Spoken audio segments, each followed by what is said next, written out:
Are you tapping out your usage credits yet? Because I I don't know. have a couple of times, Yeah, which is not my favorite, like, especially on heavy reporting weeks, yeah. like, that's where I usually tap out my All usage right. credit. And you're already using the $20 version, I would Mhm. assume, yeah. Okay. Yeah. Next level, I think bumps up to 200, and I feel like everybody at XP Flow is utilizing that level Yeah. at this point because it's just so powerful, and running out of those usage credits, it's a little freak out of a situation because you've got something, a deadline, and you're gonna get this done, you're planning on this happening, and then it's like, "Hey, come back at midnight." Yeah. But I don't wanna come back, I'll be asleep at midnight. I am, like, tired. I Come don't back. wanna. That's how Um, it talks. This is Dustin Howes with Affiliate Nerd Out. Welcome to the Nerdatorium. Hey, folks, welcome to Affiliate Nerd Out, Real Talk Friday edition. My co-host, Kristen Evans, welcome back. hello, how was your week? Oh, this one was a busy one. I've never worked harder. Like, Yeah? I did the math and I put in a 70-hour work week, like staring in front of this computer. Gross. That's too Gra- many hours. Well, granted, that's starting from Friday to Friday here. Okay. Those are still 12-hour days, weekdays, and like 4 hours on weekend days. So, yeah. Is that why you don't have a beard anymore? Because all your facial hair fell out from the stress? Interesting question. Yeah, I mean, it's my topic of the day is mind reset. And Oh, okay. and the beard was getting in the way and like holding back feelings and keeping them inside, and I had to release it. Okay, okay, vibes. It's really funny because Mark also shaved off his beard this week. Oh, yeah? Yeah, Huh, and he's also doing a bit of a mental reset, so, okay. I guess you guys are, like, on the same wavelength, which is wild. Whoa, we are baseball nerds together, You so are baseball nerds together, that's true. and our teams both suck right now, so He's going to see the Giants and the Cubs, I think on the 12th. He was gifted tickets, I believe, for his birthday by his cousin. So he and the other Dustin in my life are going to see the game. how's your week been? Good. It was the last week of school. So, in normal Folsom Cordova Unified School District fashion, we had early release every single day and also like award ceremonies in the morning. And so my entire work week got, compressed into like 3 to 4 hours every day. And that's a lot, just like shimmying meetings around because about half of my meetings every other week fall at that like 1 o'clock time. And so this just happened to be the week. And so I had to move everything around. And that's always a little bit chaotic. But I had a really good conversation with our friend Jessica Bishop from Budget Savvy Bride. She and I haven't actually gotten on a Zoom and chatted in a minute. But she was telling me how she's really leaned into using Claude, using AI to just kind of like guide so much of her stuff. And one of the brands that I'm working with right now, they use ClickUp really heavily as kind of, a project management software. And she was telling me how she uses Claude and to like fill out everything in ClickUp, which is huge because like that's always a blocker for me. Is like if I have to use like an outside project management software, I just have a hard time keeping up with it. Like, I know documentation is important, but, like, it's just one more thing, and I hate that. Like, I hate adding extra stuff. She was telling me how she just, like, basically inputs stuff into Claude, and then Claude feeds it into ClickUp, and I was like, I could Yeah. lean into that hardcore. Yeah, really heavily, between Alfie and Claude and a few other things, just trying to lean into, like, what are my blockers and how can I automate or use tools to like make those blockers go away so I can be more efficient and effective for clients. Excellent. And so glad to hear that you're embracing that right now. Like, we've got a Claude system that is out of control Yeah.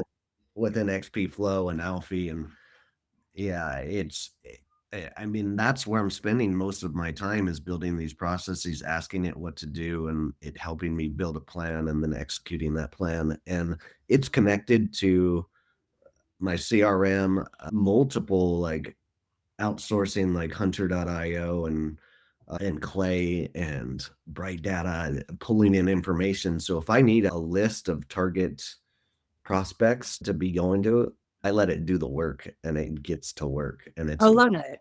I love that.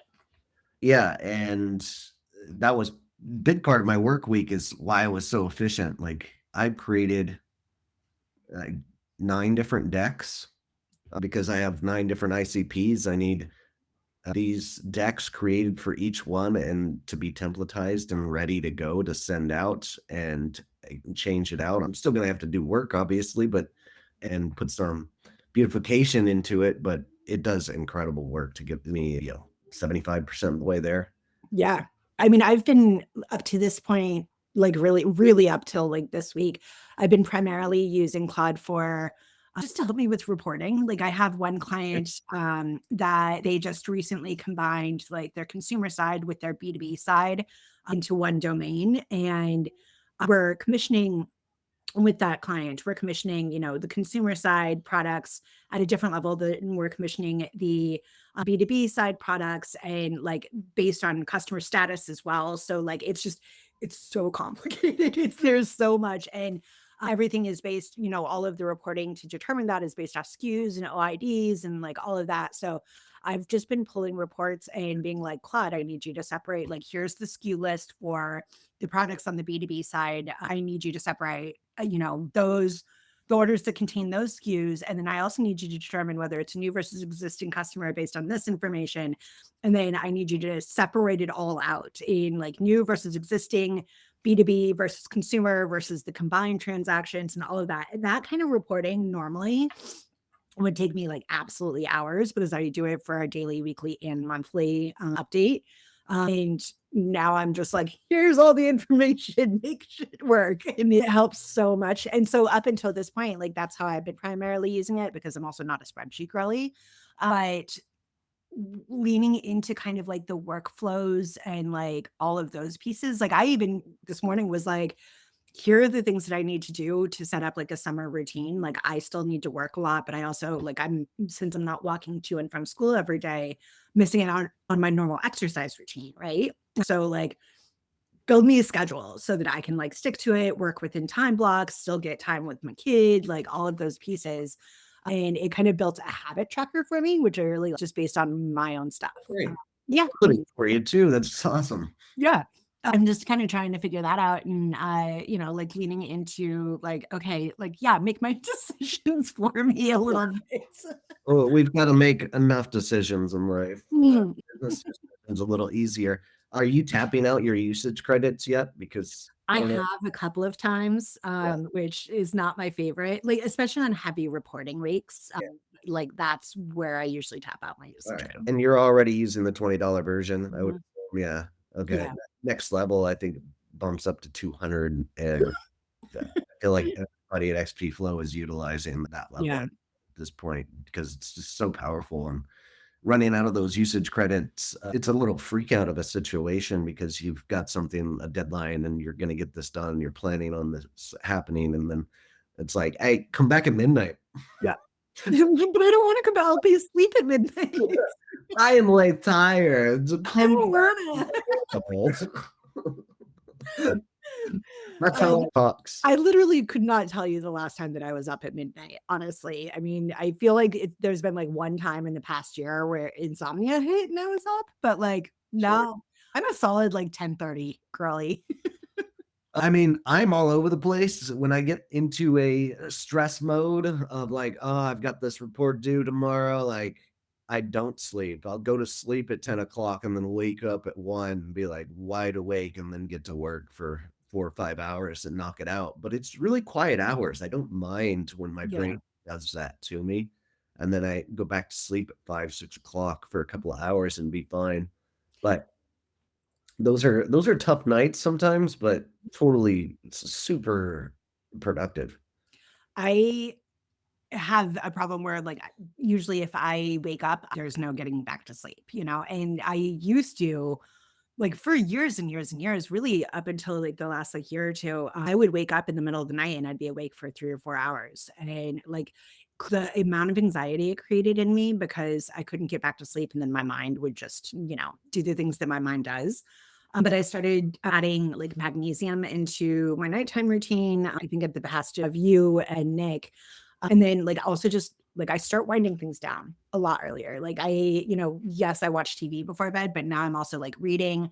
I do a lot of crocheting before bed. I know I'm such an old woman, right? I'm like, sort of crochet. Sure, that's cool. But like doing that and just like it keeps my hands busy while also not really keeping my mind too busy, but it kind of like winds those things down. I literally feel like a grandma. I'm like, I'm drinking tea and crocheting, and then I'm going to read my book and retire. But it's helped me. Like, I've been sleeping through the night for the first time in my entire life over like the last few months, which has been phenomenal. I love That's so great to hear. You can also mix in a sleepy gummy every it. Mhm. once in a while as well, and then that oh, what is it? Not serotonin, it's melatonin. Melatonin.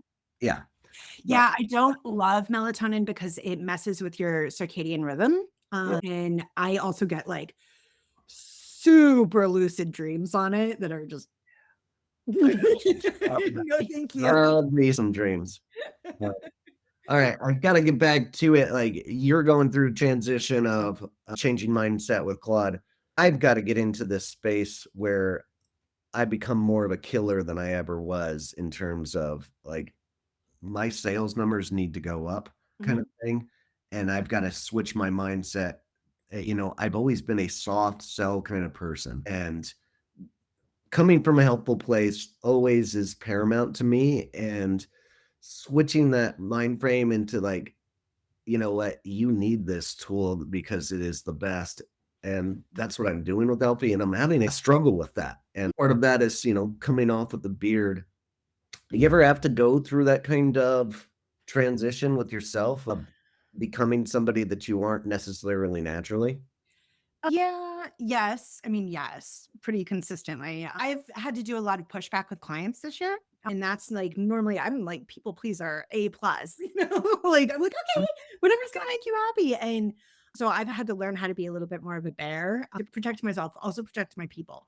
And that's a little bit different. I would say though, like one of our mutual friends is a great salesman, and you should hit him up to see like what his best tips and tricks are. Although he might be feeling like less of a salesman these days because he hasn't done it in a while. But yeah, I mean, I still always kind of come from a position of wanting to be helpful. But when I'm thinking about like where you're coming from, one of the things that I always really leaned into when I was creating content to be able to sell the content because, affiliates are salespeople, is like, it's helpful, but it has to provide a solution.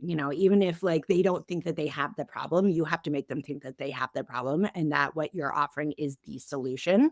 And so it's still coming from a place of helpfulness, but it's coming from a much more bullish place of helpfulness where it's like, there's no other solution out there for you. This is your solution. This is going to solve the problem, even if you don't know that this is a problem that you have. And so I think maybe positioning it like that, because I know how you sell, and you are a soft seller. And I think it's just like you can still sell with the same mindset of leading with helpfulness, but it's just kind of your positioning of it and how staunch you are in that positioning that could help you kind of with that mindset and with that reframing. Okay. Oh, that's really helpful. I love that sentiment. Yeah, I'm taking advice anywhere I can get it at this point, reading books and listening to podcasts and doing whatever I have to. But yeah, this last week also gave me an opportunity to catch up with a lot of old friends and like touch points and like, hey, can you help me out? Like, I need Mhm. some sales in the door, like, and overwhelming a warm feeling for me because those friends come in and help me out, which is incredible to see. It's almost like we like you or something. Yeah, yeah. I Uh, hate to my admit it, but my self-esteem won't allow me to accept that, but get over it.